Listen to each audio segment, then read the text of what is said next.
Hey everyone, welcome back to Corporate Decoder, the place where we take these dense corporate filings, unpack them, and reveal the juicy secrets. Hiding within this latest filing is from Carpenter Technology Corporation.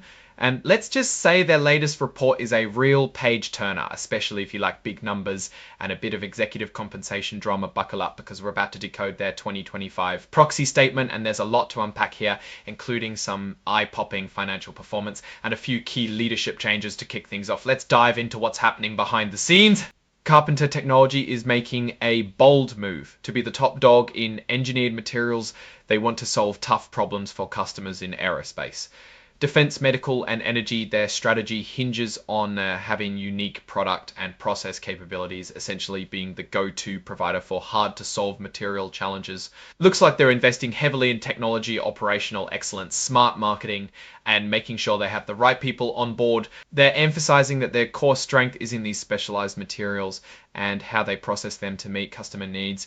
Now, for the big event, the 2025 annual meeting of stockholders this year, it's going fully virtual. You can tune in online October 7th at 11 a.m. Eastern Time. And get this, fiscal year 2025 was a landmark year for them. Financially, they're reporting record profits driven by strong demand for their high-end materials, especially in their key markets like aerospace and defense, medical, and energy. They are also highlighting their commitment to safety with a total case incident rate of 1.4, which is better than the industry average.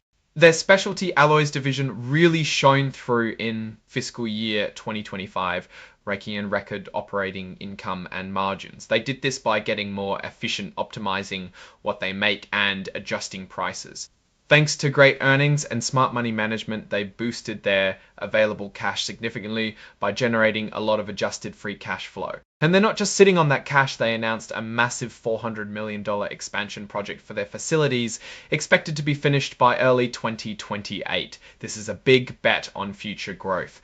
Here's a really impressive financial number. They initially set a goal for 2027, and they blew past that original target in just 2 years, reporting over $525 million in adjusted operating income in fiscal year 2025. That's a massive achievement. To top it off, they've now set an even higher target for fiscal year 2027, aiming for $765 to $800 million in operating income. This shows a very aggressive growth trajectory.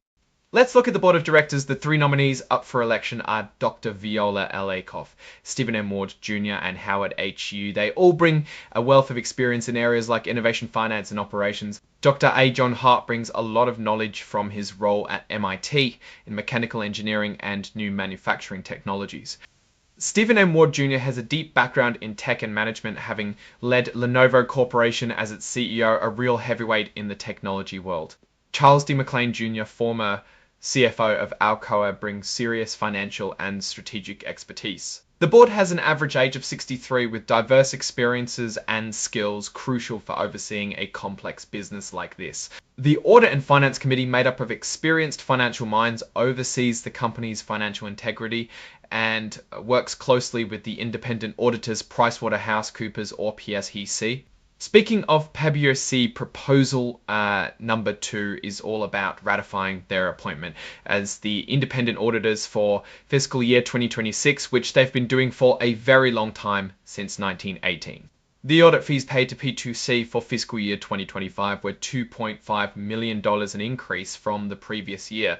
Then we get to proposal number 3, the advisory vote on executive compensation. This is where shareholders get to weigh in on how much the top executives are paid. And shareholders have been really happy with their compensation practices, voting overwhelmingly in favor for the past few years, around 99% in fact. The filing lists out the named executive officers or NEOs for fiscal year 2025.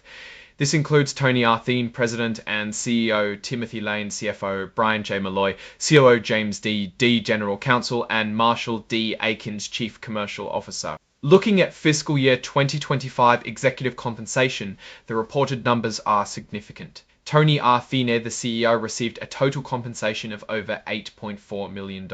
Timothy Lane, the CFO, earned over $2 million, and Marshall D. Akins, Chief Commercial Officer, took home over $2.2 million, and Marshall D. Akins, Chief Commercial Officer, took home over $2.2 million. These are substantial figures reflecting strong performance and significant incentive payouts. The summary compensation table shows these numbers clearly broken down into salary, bonus, stock awards, and other incentives. Interestingly, they also report a CEO pay ratio and 80-to-1 ratio between CEO pay of $8.4 million and median employee pay of about $105,000.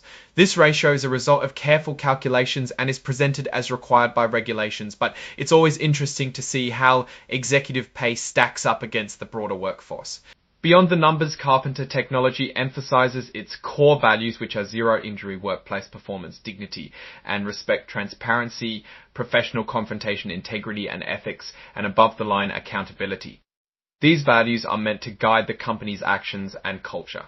Now, for my take on all this, Carpenter Technology is clearly on a roll financially. They've hit record highs and are setting ambitious targets, which is a great sign of a company in growth mode. The leadership team is experienced and the board seems well equipped to guide the company through its expansion plans. This large investment in capacity, along with their strong financial performance, suggests confidence in future demand.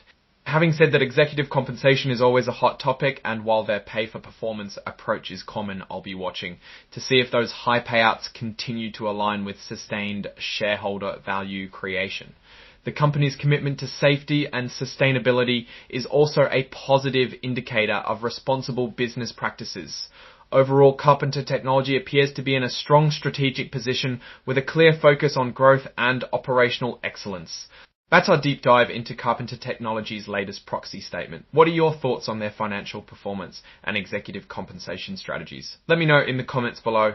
If you found this breakdown helpful, give it a thumbs up and subscribe for more insights into the corporate world. And don't forget to join our Discord community for more discussions.